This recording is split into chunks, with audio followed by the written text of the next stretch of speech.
Hi friends, আজকে অনেক দিন পর আবার বেরিয়েছে। শনিবার দিন একটু সুবিধা হয় বেরোতে পুজো দেওয়ার জন্য। তোমরা সব কেমন আছো? অনেক দিন কোনো কথাবার্তা হয়নি। ডিসেম্বর মাসটা একটু ব্যস্ত ছিলাম, পার্সোনাল কিছু প্রয়োজনে ব্যস্ত ছিলাম, যার জন্য কোনো ভিডিও করা হয়নি। আর ঠান্ডায় শরীরটাও ঠিক মতো যাচ্ছিল না।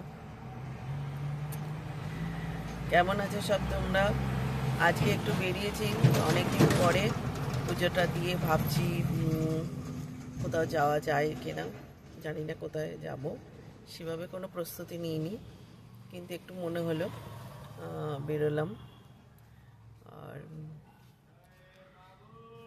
আসলে বেরোনো হয় না, তার কারণ হচ্ছে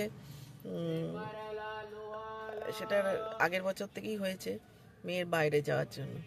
ছোট মেয়ে বাইরে থাকে বলে একদম কোনো রকম ঘোরাবেড়া সেলিব্রেট করতে ইচ্ছে করে না ওকে ছাড়া। তাই ক্রিসমাসের শেষের একটা সপ্তাহ সেরকম কোনো কাজ হয়তো ছিল না, স্কুলেরও কাজ কম ছিল, ফাঁকাই ছিলাম। স্কুল আওয়ারের পর আমি এদিক ওদিক ঘুরতে যেতেই পারতাম, কিন্তু ইচ্ছে হয়নি। নানা রকম মেলাও হয়েছে, সেগুলোও দেখার খুব একটা ইচ্ছে হয়নি, যাইনি। কিন্তু তাও আজকে ভাবলাম যে নিয়ে ঠিক আছে, নতুন বছর শুরু হচ্ছে, পুজো দিতে এসছি, আজকে 4 তারিখ। তাই ভাবলাম যে কোথাও যাওয়া যায় কিনা। অ্যাজ ইট ইজ, যেমন সকালে কিছু খাওয়া হয়নি, পুজো দিয়েছি, এবার টিফিন খাবো। গাড়ি পার্কিং করেছি, সেখানে একটু কথা বলছি আর কি তোমাদের সাথে। টিফিনটা করে যদি মনে হয়, যদিও বাড়িতে আমি সমস্ত লাঞ্চ যা করার সেগুলো আমি রেডি করেই এসেছি, তবু মনে হচ্ছে যদি কোথাও যাই, সায়েন্স সিটির ওদিকেও যেতে পারি, ওখানেও একটা এক্সপো বা কি একটা হচ্ছে আর কি, ওখানেও একবার যেতে পারি। তারপর আমাদের তো নিউ টাউনে সরস মেলা হলো, কিন্তু আমি যাইনি, বন্ধ হয়ে গেছে। তো ওখানে তো অনেক রকম সেন্ট্রাল মলকেও একটা কি একটা মেলা হয়েছিল, আমি সেটাও যাওয়া হয়নি।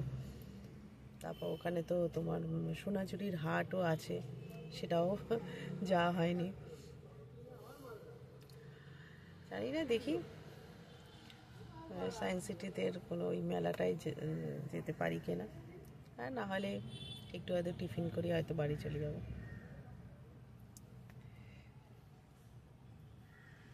আর টমি তো অ্যাজ ইট ইজ আমার সাথেই আছে।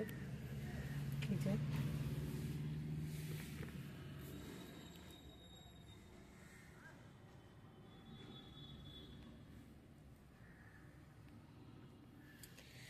দেখতে পেলে কিনা যাই না। ঠান্ডা পড়েছে একটুখানি, কারণ পৌষ মাস পড়ে গেছে, তো একটু ঠান্ডা ঠান্ডা লাগছে, শীত শীত একটু করছে। গায়ে চাপা দিই, সেরকম আমি পরি না, একটা একটা কিছুই চাপা দিই, হয় চাদর নয় সোয়েটার, অতটা লাগে না, কিন্তু ঠান্ডা ঠান্ডা আছে আর কি। যাকে একটু তো কথা হলো। হ্যাঁ, তোমরা তো দেখলাম অনেকেই অনেক ক্রিসমাস ভালোই সেলিব্রেট করেছো, স্বাভাবিক সেলিব্রেট করার। আমি এবারে মানে 31 তারিখে আর কি 10টা সাড়ে 10টার মধ্যেই শুয়ে পড়েছিলাম, আর 12টা পর্যন্ত আর জেগেছিলাম না। প্রতি বছরই জেগে থাকি, হ্যাপি নিউ ইয়ারটা করি, কিছু খাই দাই, হয়তো কেক টেক খাই দাই। এবারে আমি 10টা সাড়ে 10টার মধ্যেই শুয়ে পড়েছিলাম। ঠিক আছে, টাটা, পরে কথা হবে।